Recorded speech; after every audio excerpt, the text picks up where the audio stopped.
Hi, I'm Lilly Singh, and you're listening to Trust Me, I Know What I'm Doing. Yeah. My name is Abhay Dandekar, and I share conversations with talented and interesting individuals linked to the global Indian and South Asian community. It's informal and informative, adding insights to our evolving cultural expressions, where each person can proudly say, "Trust me, I know what I'm doing."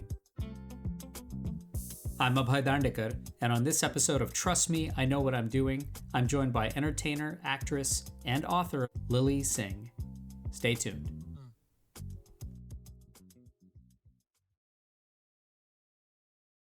Brightness. It's relevant to so many things. It's what we experience when cultivating thoughts and endeavors that are new and shiny, how we hopefully reflect on the health of our foundations and our self-worth, and it's what we feel when watching the sparks of invention and ingenuity.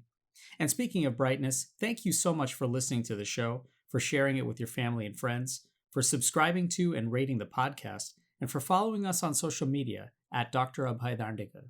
So when I think of brightness, spark, energy, self-awareness, and authenticity in our global South Asian community, I can't help but think of the shiny example that's been in front of us for so many years now in Lilly Singh. Lilly's an actress, an entertainer, and an author, and her Punjabi-Canadian roots are planted in a very well-nurtured soil full of heritage, culture, and growing up in a South Asian immigrant household in Toronto. She also grew a huge following on YouTube as Superwoman, an extremely relatable, situational, and funny persona that resonated with millions across the globe. Lilly's range as an entertainer and media personality has been broad and diverse. As an actress, comedian, brand ambassador, and activist, in 2019 she was the first person of South Asian descent to host an American major broadcast network late-night talk show, and the pioneering A Little Late with Lilly Singh ran for 2 seasons on NBC. Lilly's currently a judge on Canada's Got Talent. She'll be starring in the Universal animated feature The Bad Guys, which comes out next week, and she'll be headlining a new Disney series with the Muppets. But perhaps the most in-depth mode to capture the essence of Lilly Singh has come through her books. Her first book, How to Be a Boss, A Guide to Conquering Life, reached #1 on the New York Times bestseller list in 2017, and her latest book, Be a Triangle, How I Went from Being Lost to Getting My Life into Shape, was just published on April 5th.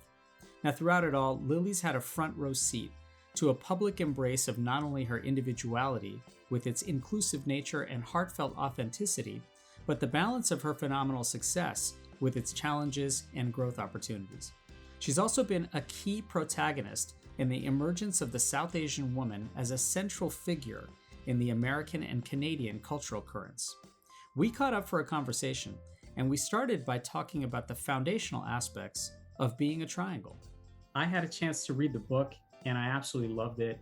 And I'll tell you, part of the reason I loved it so much was because it was so authentic to your voice. I felt like I was talking to you. I felt like I was listening to you as I was reading it. And it also had this great blend of playfulness and gravitas and wisdom, to it. Did the project for you feel like it was itself quite foundational and sort of the base of that triangle was forming as you were going through it itself?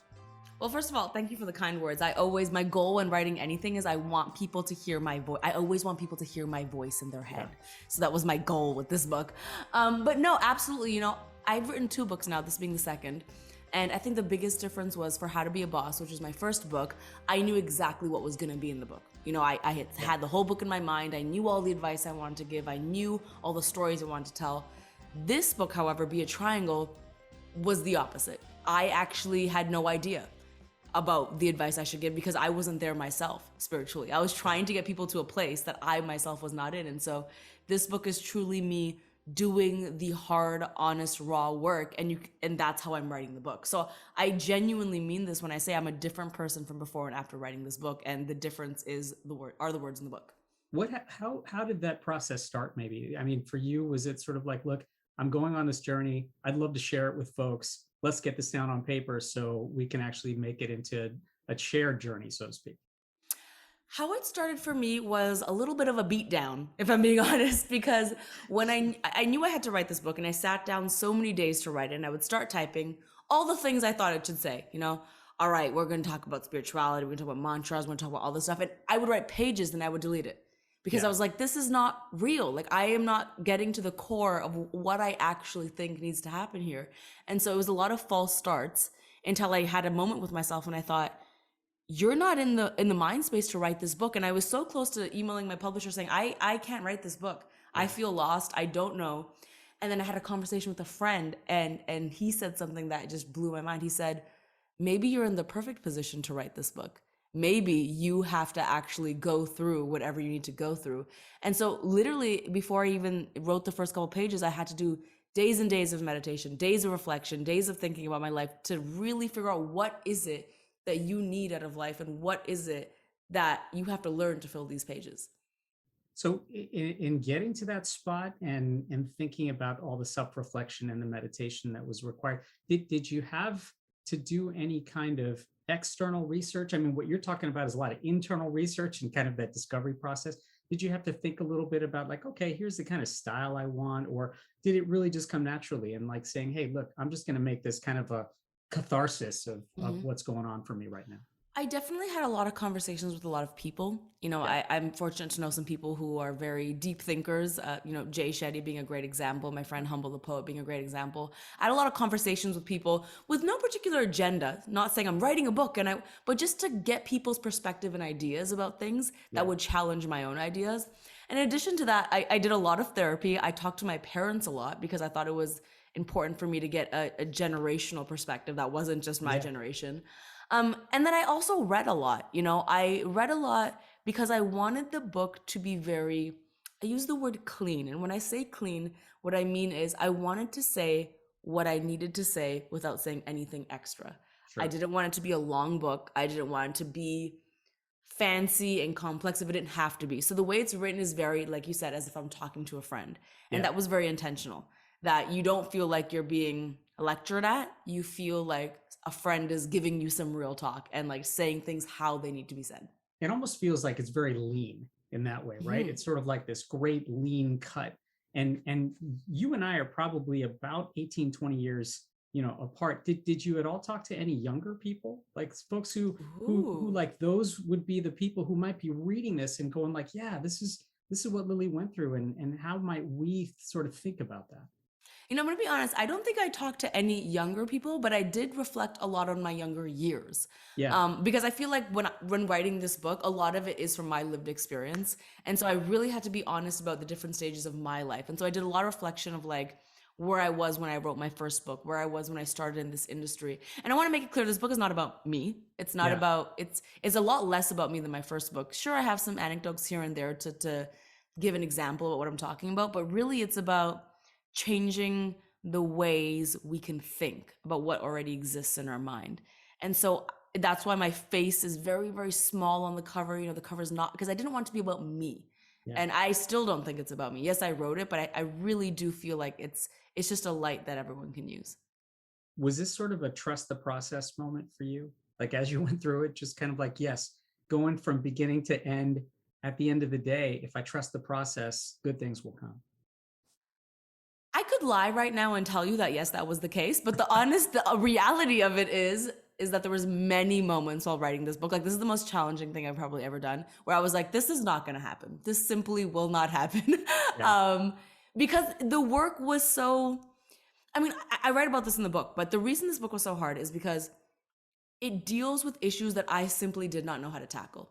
Like when I was in school, I learned how to tackle problems. When I'm in the workplace, I learned how to tackle problems. When it comes to fulfillment, happiness, building a foundation for your life, I don't even know how to begin thinking about those things. It's this big unknown, They're right? big unknowns. So this was me literally organizing the weeds of my mind, thinking, well, what does it mean to have a foundation as a person? Because let's be real, those terms get thrown around a lot. Yeah. What does it mean to have a strong foundation as a person? Yeah. What does it mean to be fulfilled? These are just Yeah. fluff words. Yeah. But this was the work of me figuring out, oh, this is what that actually means. This is how I implement that in my thinking. And this is how I implement that in my decision making. So I feel like it's kind of the blueprint for fulfillment, a little bit. Yeah. Like an Yeah. IKEA manual, a Yeah. little bit to fulfillment. Hopefully less complicated than the typical Yes, IKEA fair, manual, fair. right? Right.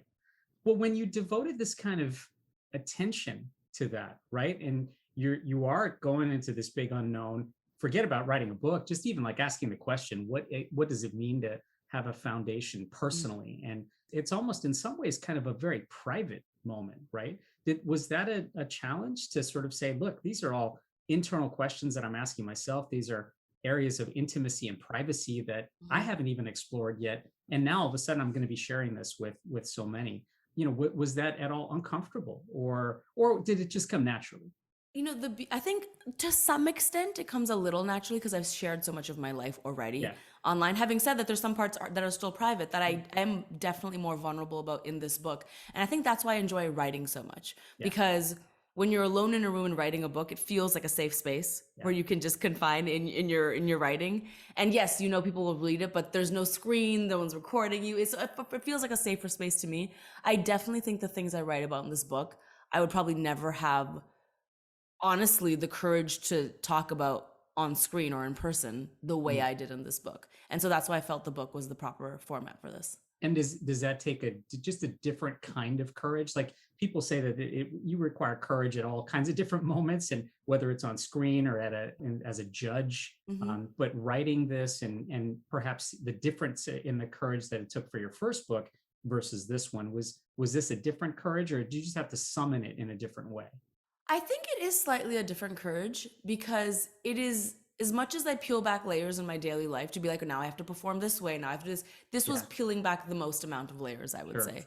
This had the least amount of performative nature to it, because there was no right answer. It was whatever I felt. There was no notes. No one was going to give me creative notes. My publisher might have given me editing notes, but it's a place that's the safest to have a connection and say exactly what you want to say. So I would say it was a different type of courage.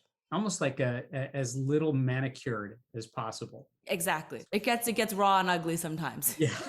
Well, and when you devote that kind of time and energy to yourself, and you reflect and you pause and you pay attention, did you find that the process or even the end result made you a better listener or even a better observer? I think it definitely made me less impulsive. So a better listener, not only to people, but just to myself and to the universe, honestly. I think for most of my life, I've been someone who has struggled to control emotional, impulsive responses. If something was a failure, I would feel upset. I would instantly spiral into this place of like, maybe we're not good enough. And I would have to work really hard to not do that. Eventually I would get out of that space, but my impulses were always very jump to the worst conclusion, feel stuff very strongly. I've noticed since I've written this book, I actually, that all happens much quicker for me now. I'll give you a prime example without giving you too much detail, but yesterday I had a project fall through that I worked really, really hard on. And I was really impressed with my ability to be like, you know what? It's not personal. This is kind of how it is. It's a learning experience. We'll work on something else. And whereas before it would have been, I'm going to put this failure, I'm going to map it onto me. I'm going to take this personally. This is going to upset me in my day. And so I think my ability to, my perspective is just different. You're listening to Trust Me, I Know What I'm Doing. After a quick break, we'll come back to our conversation with Lilly Singh. Stay tuned. Conversation. It's the antidote to apathy and the catalyst for relationships. I'm Abhay Dandekar, and I share conversations with global Indians and South Asians so everyone can say, trust me, I know what I'm doing. New episodes weekly, wherever you listen to your podcasts.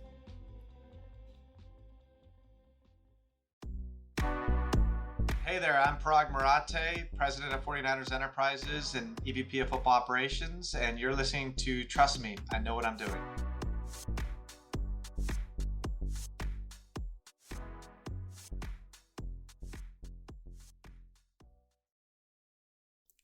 Welcome back to Trust Me, I Know What I'm Doing. Let's rejoin our conversation with actress, entertainer, and author Lilly Singh. I imagine that executing on those lessons, just like you had to yesterday, executing on those lessons you've learned takes practice, right? Where you're trying to both improve, but you're also trying to be content. Is that something that you sort of reflect on with this, that like, even with yesterday's example, sort of being content with what's out there and yet not stopping to like go get things and achieve and improve? Mm-hmm. It is a fine balance, because I won't lie, part of me was a little concerned when I was like, okay, if you're really chill about things, will you stop being a hustler? Will you just become complacent? And I had this whole dilemma in my mind. But I'm learning that balance right now, to be honest. But I do think people have asked, oh, do you have to practice these lessons and do you have to remind yourself about what you wrote in the book? I think why this book is different is I'm not talking about things that require practice per se. I'm talking about things that require decisions. So I have decided that this is how I value work now. I value work where it is a way to make money. It is a way to influence people, influence culture, go to awesome events, travel the world, meet great people, and somewhere I can be passionate. I have unsubscribed to the idea that work defines who I am, that it means that a project is who I am as a person. So after making that decision, it's not really something I have to practice as much as I have to just say, oh, I no longer value myself this way. And I guess what it does take though is it requires myself to make sure I value myself in the other ways. So now when I do something like have a great conversation with my parents, I'm there for a friend, I have a really fun night and I make great memories, or I read a really great book, I value that as like, this also makes you a human, not just the accolades, you know? Right. Well, and I wonder, is that much different, or for that matter, is it just a different way of thinking as an artist or a creator, in the sense that you are constantly trying to integrate them together, the weave of being content, but also having this drive, this penchant for achievement or to innovate, even where it's tough it's tough to stay still in that way. Yes, absolutely. And I think the best example of this is as such. It being who I am, one of the challenges in Hollywood is obviously representation. I'm, always trying to make sure that representation is popping off. I'm trying to do my best to pave that path. Right. There's still a lot of work to be done. Yeah. I think previously I would take that lack of content and map it onto myself. Like, why am I not getting these shots? Why can I not be part of the show? Why am I not in these rooms? Why am I not where I want to be in my career? Instead, when I see things like a project falling through because maybe everyone in that room was a white person that didn't understand, I'm now mapping that onto the system. Like, oh, actually, I'm not content with the system. I'm content as myself. I'm content that I'm willing to do all this, and I will keep hustling and fighting and doing all that. But what I'm not content with, it's not me. It is the system. So I think it's just a process of actually assigning value to different things. Which is why your work has been so resonant, right? It's so relatable. People can actually appreciate that, like, look, there are structural components that are making things like this happen. And, for you, your work has been so genuine and so relatable and so funny. Fun fact, by the way, between you and I combined, we have over 40 million social media followers. I love that. Oh my God. We're amazing. We're amazing. We're amazing. It's like that. There was a time when Michael Jordan scored 69 points in a game, and like some rookie was on the team. He's just like, hey, I'll never forget, this is the night that Michael and I scored 70 points together. It's great.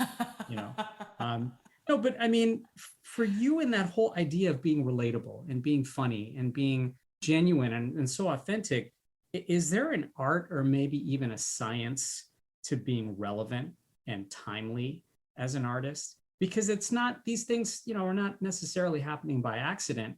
And yet they are surprises that tickle people when they first sort of discover it. I think there definitely is, if that is what you value, which I did for a long time. Starting on YouTube, I was kind of governed by an algorithm, and I had to make sure my content, because that's how I made money and that's how I fed myself. And so I had to make sure my content did well. And to do that, you want to make sure you're relevant. Yeah. There was a point in time where that started to change for me, where I thought, I don't know if I care about being relevant as much as I care about doing things I actually like and that I think are cool and that are passionate. Maybe they might not be relevant. They might not be the coolest thing to click on or the buzziest title. And I remember the comments that used to hurt me the most online were the ones that would say, oh, you're so irrelevant now. That used to bother me when people would call me irrelevant. I had to really question why, because relevancy is kind of used as this currency, where you're relevant and now you're not relevant. And I thought, well, who wants to be relevant forever and play that game forever? And so I've decided that's no longer my goal. So yes, of course there is a way to be relevant. What I do now is I truly talk about things that I'm going through in my life. When I was in my late 20s making back to school videos, that was me trying to be relevant, playing the game. But I'm no longer there in my life. Now I'm in the place where I try to be as authentic as possible. Having said that, all social media still has a certain element of being performative. Even if you're being super authentic, it is not a natural thing to be like, I am upset, so I'm gonna take a picture, pose the first picture, take 30 pictures, pick the best one, edit it, and I write this caption. Like, even though my caption is authentic and I'm being genuine with how I feel, and it's probably really raw and honest, that entire act is not a very natural thing to do. So in some ways, it will still always be performative. It's still always this kind of like it or not, it's a manufactured highlight reel. Whether it's a highlight reel of all those moments is. Yes. And I think it's fine for us to accept that for what it is. That Right. doesn't make it wrong. It's just, I have accepted that for what it is. That's what I know what it is. It's a tool. It helps with work. It helps express. It helps share. Again, it is not a definition of me. Tell me one thing. What have some of those experiences, whether it's the YouTube career, whether it's Superwoman or again as a judge on Canada's Got Talent, or as an actor or a producer, an author now, working with Muppets, what has this taught you in some ways about endurance and longevity and even for that matter, kind of successfully and gracefully aging as an artist? Ooh, the trigger words. Yeah. The trigger words, aging. I think from the get-go, something that I feel sets me apart, at least from just conversations I've had with people, is that from the get-go, when I started YouTube, I never had the desire to be only on YouTube. I never had the desire to do only one thing. I always thought of longevity. I always tried to make decisions that I thought would give me a career, because I wanted this to be a career for me. It's almost like it's an enterprise in that way. Exactly. And I always viewed it like that. And I think for that reason, the lessons I've learned are such. The first one, it's going to feel a little fluffy, but it's true. I've learned the importance, first and foremost, no matter what you are doing, of being a nice, good, kind person. Because when you're talking about longevity and you're talking about trying to have a career, especially in an industry like mine, it matters if people enjoy working with you. It matters if you are difficult to work with. It matters how you make people feel. It really does matter. And I've learned that time and time again that, I'll give you a prime example. The Muppets, when I did the Muppets audition, the person I auditioned with, who was one of the creators of the show, said to me, "You won't remember this, but years ago I met you and you were kind enough to make a video for my son," because he was a fan. And I thought, yes, baby, karma coming through here. Come back. But it's important to be a nice, so I really, really do try, not just because it's important as a value for me, but I think the best business tactic you can have is to be a kind person. That doesn't mean being a pushover, but it means respecting people and being enjoyable to work with. So that has been a really good lesson for me. It has also been to be a disruptor. When you talk about age, there have been moments where I definitely got into the funk of thinking, oh my goodness, I'm in my 30s now. Every script I read references a woman in her 20s. I am now old. I need to get Botox everywhere. I'm freaking out. I've had those moments. And then I have to reflect back thinking, well, everything you've done thus far, you've been a disruptor. You got into this industry on YouTube. You didn't need a casting agent. You didn't need all these, and you break the rules left, right, and center. So break these rules. Don't let people put you in this box and tell you when your career should end. And let me conclude this question by saying this. I have to flex, saying one of my heroes is obviously Dwayne "The Rock" Johnson, and I adore him. And something he said to me was, when he was a football player, everyone thought that was his lane, and then he went into wrestling, and everyone thought that was his lane. And then when he tried to do movies, people thought, you can't do movies from being a wrestler. But he's since gone from going to movies to TV and he's done everything where every step of the way someone said, but you don't, traditionally this is not what people do. They don't go from this to this, and they definitely don't go from this to movies. They'd have to go to TV. So he's just broken all the rules. And that's kind of been my inspiration. It's just, don't let people put you in the box. That's the key to longevity, is to break the box over and over again. Well, and you're breaking the box and being a disruptor as a genuinely kind and good-natured person. Is it such that that takes some initial kind of trust and self-confidence to be able to put those two together and map this all out? But then on top of that, as you breed that much more success, does gaining that much more trust and confidence in yourself kind of allow you to evolve and shapeshift and sort of be better as an artist and sort of flow, right? I mean, as you mentioned in the book, and even I can tell, like there are moments where it is a time for quiet introspection, and other times to be the best extrovert in the room, Mm-hmm. and do that sort of in a situational way, and kind of even allow yourself to take risks, and even allow for some missteps here and there. Does that just get easier because you've sort of taken your own trust and confidence and built it and made it grow and develop and nurture it quite a bit? The thing that is definitely built is exactly what you said, the trust in myself. I Yeah. really do believe I am a witch. I do believe, I believe I'm a white witch. I believe that I can manifest anything. I do believe this to my core. I feel like I can do anything I set my mind to. Yeah. And every time I start a new project, I have that trust and I have that confidence. Having said that, what doesn't get easier is when I'm actually in the situation, I get beat down all over again. So I had this trust going into late night. That was super hard. I have this trust going into Muppets, and every time you go into something, there's gonna be a new layer of obstacle where you're like, oh, I didn't even realize this would be a thing. And so I don't necessarily trust the situations I'm put in. I trust my ability to figure it out, even though I know it's gonna be really, really hard. And I think you have to. And I think that stemmed in self-love. I think you have to. Listen, when you're someone that works really hard and you have a dream and you're stepping out of your comfort zone every single day, that's the hardest part of my job. I literally step out of my comfort zone almost every single day. There are seldom days where I'm like, oh, everything was easy today. I talk to the same every day. I'm doing something. And I've had these moments where I'm like, why couldn't you pick another job? Another job where you just could have stayed in your comfort. Every day you're nervous about something, but that has really given me the endurance to be like, it's going to be another day where I step out of my comfort zone. I trust I will figure it out, even though it'll be really hard. There'll be obstacles I have not faced. I will somehow figure it out. You're listening to Trust Me, I Know What I'm Doing. After a quick break, we'll come back to our conversation with Lilly Singh. Every story told is a lesson learned, and every lesson learned is a story waiting to be told. I'm Abhay Dandekar, and I share conversations with global Indians and South Asians so everyone can say, trust me, I know what I'm doing. New episodes weekly, wherever you listen to your podcasts.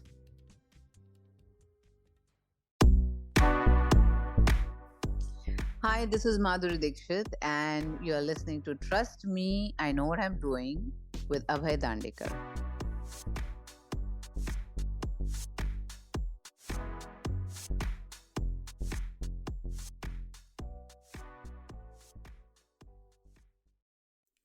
Welcome back to Trust Me, I Know What I'm Doing.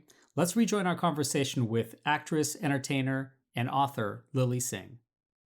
You know, it's funny when you say that, I'm thinking of the people who probably are around you as well, because you know that kind of ability for you to have comfort in stepping out of your comfort zone is probably infectious. When people say like, "Hey, look, you know, the people who are around you are also feeding off of that," I'm sure, and that must build a lot of confidence and trust in your team, in the people who are a part of your circles, that they say, "Oh yeah, that's just Lilly. She's very, very comfortable in stepping out of those comfort zones." Yet I imagine that like you said, each time you have to do that, there is a learning process to it. Absolutely.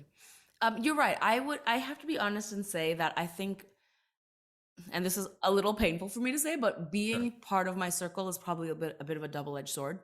Yeah. I think you're right. I think people around me have told me that I've inspired them. People around me generally are people who then feel ambitious and then go and chase things because they've seen me do it, or I've helped them. They've stayed at my house in LA when they didn't have somewhere to stay. And I really try to create an environment where people can follow their dreams like I did. Having said that, my life is also a little bit of a whirlwind, and you get caught up in it sometimes as well, and it pains me that some people in my circle, perhaps people only talk to them to get to me. Perhaps people don't have the best of intentions when they talk to those people. Perhaps people want to support them, but only if Lilly's involved. And so I feel for their attachment to me in some ways as well, But having said that, I've also had my friends be like, I love when we have work sessions together, but also like they'll purposely bring a big monitor so they can hide behind it and slack off a little bit, because I am a little bit like, I will say this. All my friends know that if I decide to do anything, it is going to be done to the 3,000% effort. Right. Whether it's planning a party, whether it's a dinner, no matter what I'm doing, they're like, if Lily's doing it, it's going to be It's going to be 300% no Right. matter what. It's a it blessing and a is- curse. It's an extravaganza, right? Yes, always. Yeah. Simple thing like a car wash is going to be the best, most extravagant car wash we've ever had. If I don't get 5 stars to the car wash, did I even do the car wash? You know, That's right. 100%. Done. Well, in that way, it probably allows for that combination of taking things to that extravaganza level, or, to 11, if you will, right? It means that you break through a lot of barriers, and you find opportunities that put you in that situation to break through barriers. And you broke through so many, and also created so many firsts with A Little Late. And as you think about it now in 2022, after you've written this book, what were some of the, I'm just thinking, what were some of the motivations, or even some of the surprises that emerged from that chapter closing? Well, first off, right, when you said the word firsts, I get a little bit of a punch in my gut. And I always do when someone says first, because I think it's perhaps not general knowledge that being the first is both the coolest thing and the hardest thing. Because being the first, I'll give you an example. When I decided to do late night, a big reason why I decided to do it wasn't because I was super passionate about late night. It wasn't because I was like, oh my God, this is my dream job. It was because I knew it would be historic. Yeah. I knew a South Asian woman doing this would be historic, and I wanted to pave that path, and I wanted to be part of that moment, and it would be really cool, and I could try to really make it count for our community. Yeah. I was naive to think that that feeling would get me through multiple seasons of a very, very tough show, Sure. without having that really genuine passion. I've learned first, although really cool, who doesn't want headlines written about them? Who doesn't want to be part of history? It's all so cool. But when you're the first in a minority group, what inevitably happens is that a billion people turn to you and say, you are our pride and joy now, and we're all counting on you. But even though those billion people are all South Asian, 1 in 4 people is South Asian on this planet, they all have very different experiences. Yeah. Their parents are not like my parents. Yeah. They're not all women like me. They don't have the same sexuality as me. They don't have the same upbringing as me. So now a billion people are looking to me to represent them and their experience. And the best I can do is represent me and my experience. Right. And inevitably that causes a lot of pressure. It causes a lot of pressure for someone who's first. And I think across the board, people who are first, even people before me, don't get their roses for that.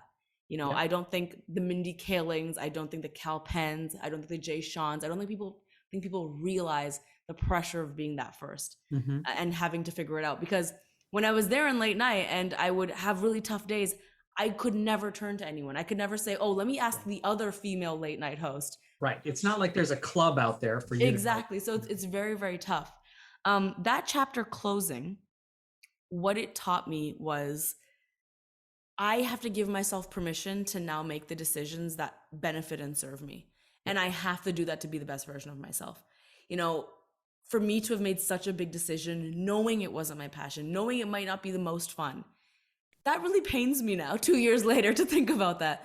And it pains me because, and I hope you can relate to this, especially immigrants and children of immigrants and anyone who's hustling, we're on this race of like, we got to do all the things to get to where we want to go. We have to hustle. We have to do the gigs, even if they're free. We have to do the things we don't want to do because we have to earn our stripes so that one day we can get to a place where we can do what we love to do. Yeah. But the issue is we forget that goal. We forget that's the goal and we get caught up in the race. And that's what I did. I got caught up in the race where now I realize, no, I am in the position where I can do things I'm actually passionate about. Right. And I can make those decisions. So now when I decide to do anything, I do ask first and foremost, will this be fun for me? Yeah. And will I be able to do this with the best of my energy? Like that's what actually matters. So that chapter closing really taught me that.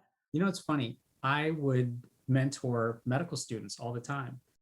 And one of the things I would always tell them is that, look, you're going to get interviews for jobs. You're going to go after opportunities. If you can answer 2 things for yourself all the time, do I like the people I'm working with?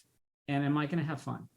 Mm-hmm. I think that those things are so highly underrated. Absolutely. That it should be a mantra for almost every decision you make. And the part you mentioned about being the first out there, in some ways, is the task and challenge now defined for the next person, the next person who comes up and the next person up there. Is there some motivation or even some solace in knowing that you just paved a road for someone else, who's out there, albeit their experience is going to be, somewhat different than yours?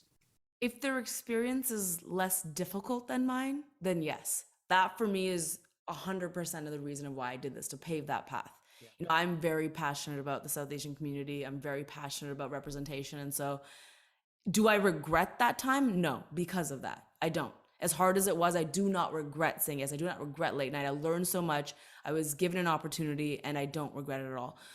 One thing I want to say is, because if there's any parents or aunties or uncles, or even my parents, if they're listening to this, I know every time I say something like, now when I make a decision, I ask, am I gonna have fun? I can hear my parents in my voice being like, must be nice to think this way. Like, I can hear them saying this. And I want to acknowledge that, because that's a really valid point. And I write about this in my book, that any conversation around having fun and being mentally healthy, it is a privileged one. Some people do not have those privileges to ask those questions. And my parents likely did not have those privileges growing up in Punjab, India. I think they were survival mindset. Yeah. They knew they needed to execute in order to feed the family. They knew they needed their kids to be a certain way in order to thrive in a country of 1 billion people, you know? And so I respect any adult that doesn't have that mindset. However, to that I say, my parents and a lot of my aunties and uncles are well off now. They no longer need to survive. They live in Toronto. They're very comfortable. Will they travel whenever they want? No, they won't. Will they find new hobbies? They won't. It's because the survival has become a habit. Yeah. It is not a necessity. It is a habit now. So what I am suggesting is that, yes, if you are in the position where you can't prioritize having fun, I've been there. When I first started my career, I couldn't make decisions based on if they were fun.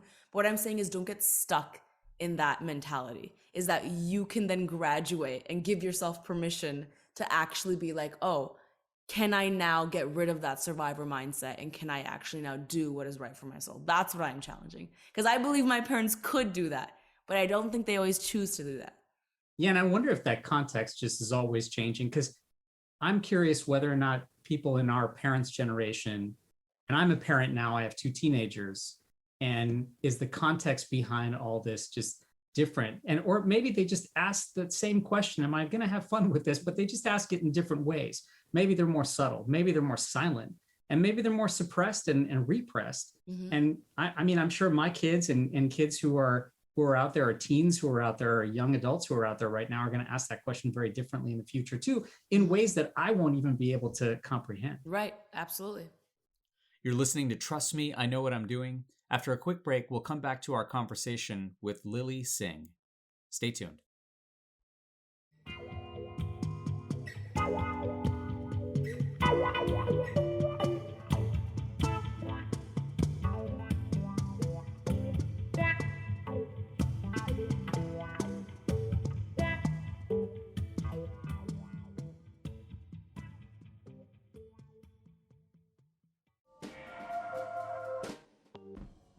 Hello, my name is Lakpa Sherba. I'm Summit Mountain Everest 10 times, and you listening to Trust Me, I Know What I'm Doing.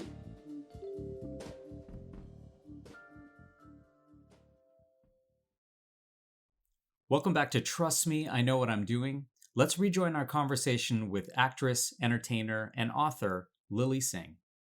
You wrote a piece and shared a TED Talk on some structural fixes for better gender equity and diversity. By the way, super kudos and congratulations on a very well-placed moonwalk at the end there. That's good stuff. Thank you. Just gold. Wasn't in the final edit, but yes, I did moonwalk off stage after my TED Talk. I like that. Yeah. When you think about the concepts that you talked about, de-weaponizing gratitude, or investing in potential, and making more space for more women, what are some of the accelerators of this? What are some of the power levers, that we need to, as a culture, as a society, that we need to structurally do to make these things happen? And for that matter, how do we prioritize this? Because they all 3 are so important, and yet you can't necessarily do all of them at the same time. That they take time and sort of effort to develop. Right. The first 2 parts of this question, I think, are a little easier than the last part, so I'll start there. What do we need to make this happen? I'm going to be very honest and say we need more women in powers of decision making. I am not naive enough to believe that a room full of men are gonna genuinely want to give their seats up to women. Yeah. I'm not naive enough to think that. I think we need more women in positions of power to bring in more women.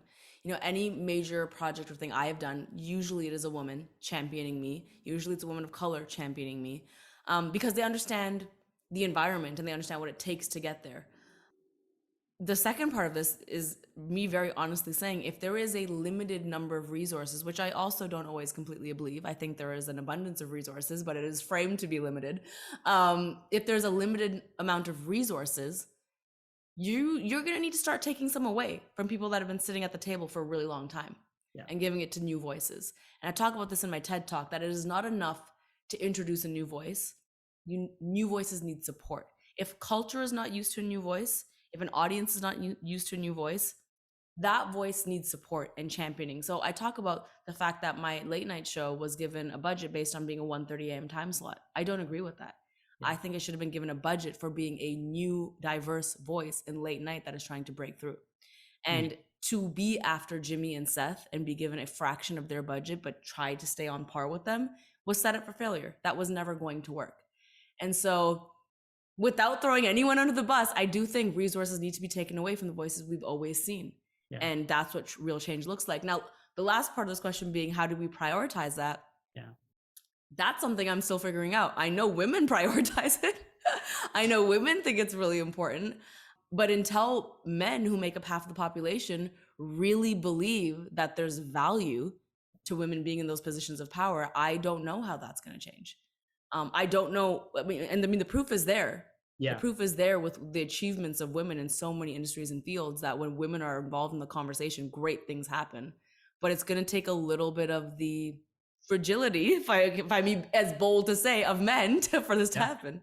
Well, and you know, allyship and the licensure for men to be able to acknowledge and make sure that these areas where new grass is growing, that you got to water it, you got to have more space for it, you have to ensure that it's going to be a setup for success rather than failure.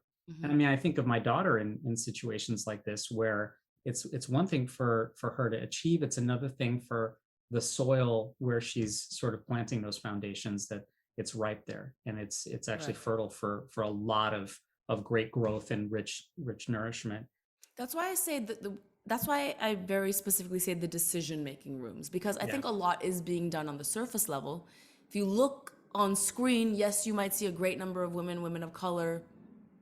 It's a little bit window dressing right now, you know, because when you actually get into the depths of it, it's like, who's in the room making the decisions and who's in the room giving the notes on this project? And it's the reason why every South Asian show we have right now has a little bit of the whole, today's Diwali, you know, the festival of lights. Like, we don't talk like that, but it's the reason it sounds like that right now. Right. Because of the people who are in decision-making rooms. Is that an aim for you, to be in a position of not just influence, but holding those levers of power and holding that ability to be able to say, I feel comfortable and genuine and honest in making these kinds of decisions because I know what it's like to be on that other side. And that making those decisions are important, not just for our global South Asian community, but for everyone.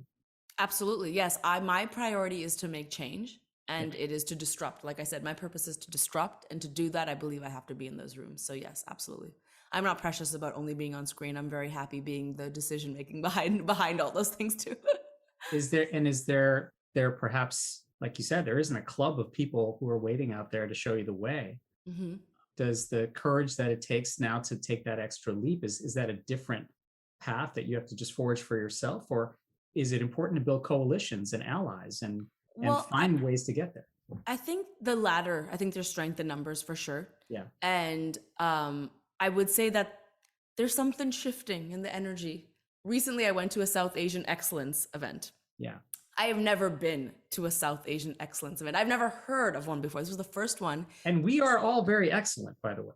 Thank you. And it was to celebrate a historic 10 Oscar nominees that are South Asian. Yeah. And it was a room full of people that were all on the same page, all celebrating the same thing, and all wanted the same thing. So I think the coalition is happening. I think there's a group of South Asian people who are very, very adamant on our community thriving and seeing South Asian representation win. So I would not be, I don't think it's smart to say that I have to get in the rooms and have to do it Right. by myself. And no, I think a group of people together that have a common goal is always gonna be stronger. Your heritage, our heritage, right? It's such a big part of who we are. It's certainly a big part of you. And in 2022, thinking about sort of like the current zeitgeist and sort of what the kind of global pulse is, especially for someone who's at least definitely on social media and in these rooms has a kind of front row seat to all this. As a global Punjabi, what are you proud of right now? What are you thankful for? What does it kind of feel like to be a global Punjabi in 2022 at this moment? That's a really good question. I don't know if I've thought about that, but I will do that right now. What am I proud of? I mean, honestly, it's kind of the answer I just gave, but I'll frame it differently for you because Yeah. I think for a long time, not only Punjabis, but even let's go broader and say South Asians, we really do have the competitive mindset. The scarcity mindset has been given to us of like, our parents would want you to be the top of class. Right. Two people can't be the top of class. You have to be the top of class. You have to get the good husband. It was very like you cannot be an ally with another woman or another person of color. There was one spot only. And it's because we've often only been given one spot, if even that. And so something our community has really struggled with is building any type of camaraderie. You know, we've always viewed things as if there's one spot for one brown girl, we're all going to be fighting against each other. I think what has shifted now is that we no longer subscribe to that idea. We actually want to champion each other.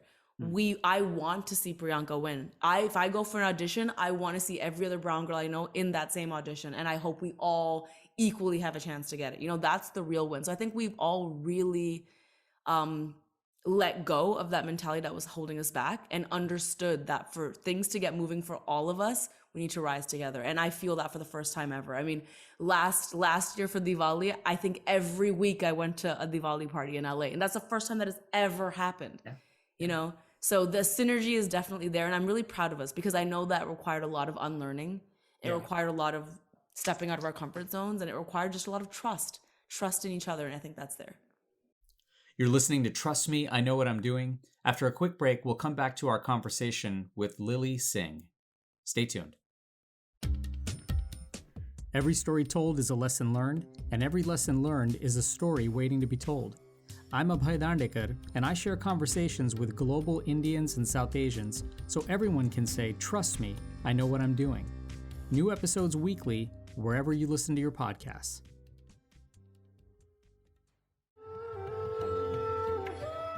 Hello everyone, my name is Tam France and you are listening to Trust Me, I Know What I'm Doing.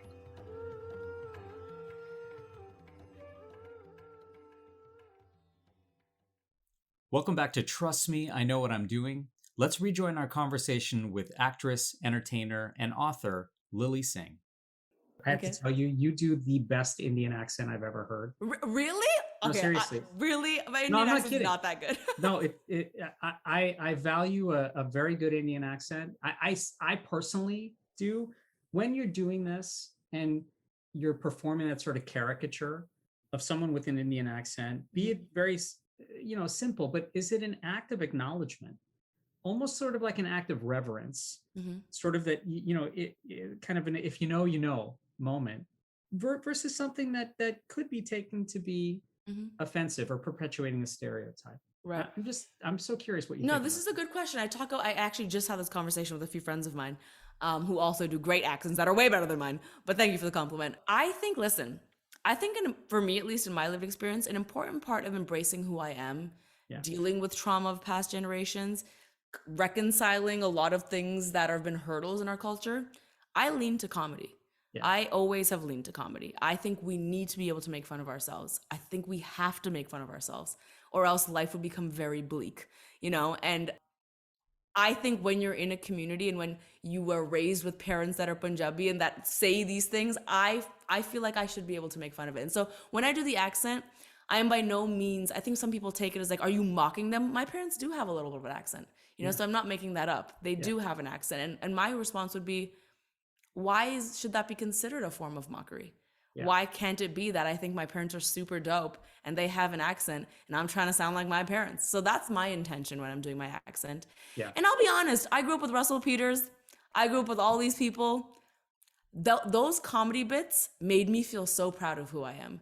And I don't want to dissect them too hard. I don't want to be so pessimistic looking at them. I believe in the power of comedy. And so I don't think we should take ourselves too seriously. I agree. And if anything, it's sort of like, it makes me happy.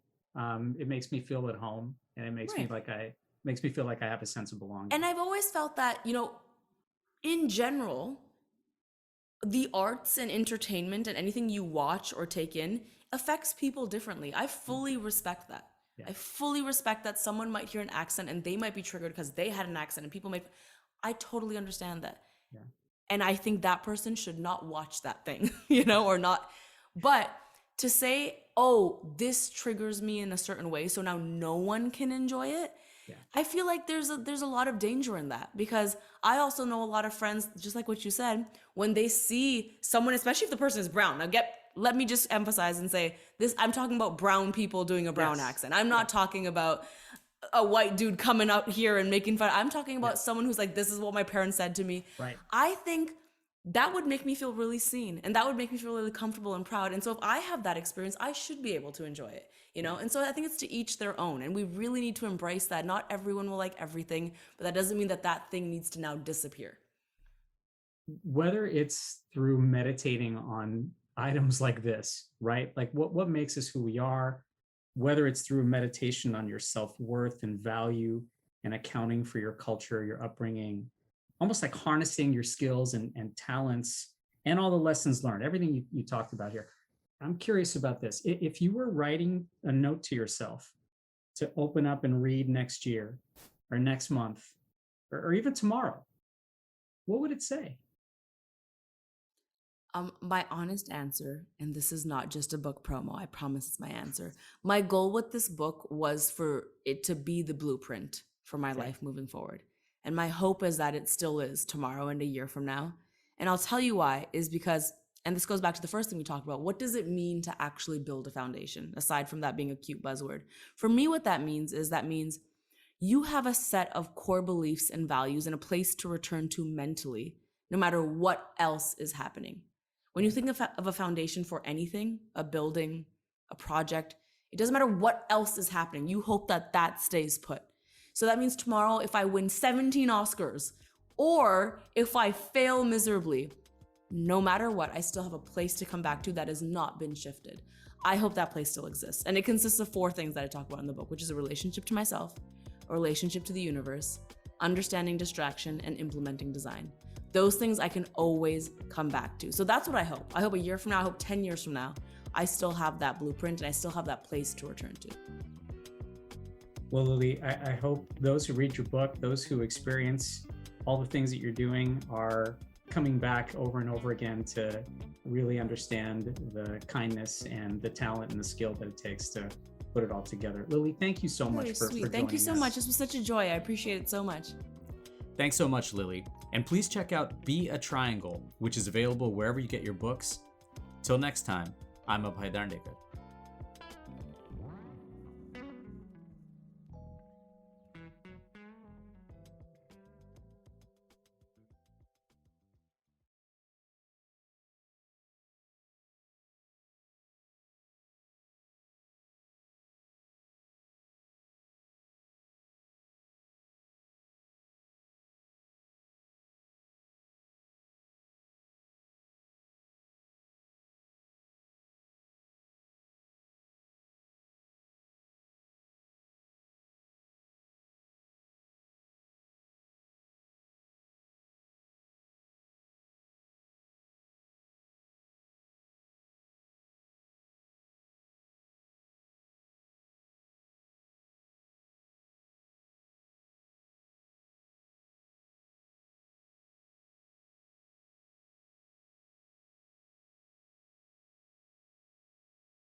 Hello, my name is Lakpa Sherba. I'm Summit Mountain Everest 10 times, and you listening to Trust Me, I Know What I'm Doing.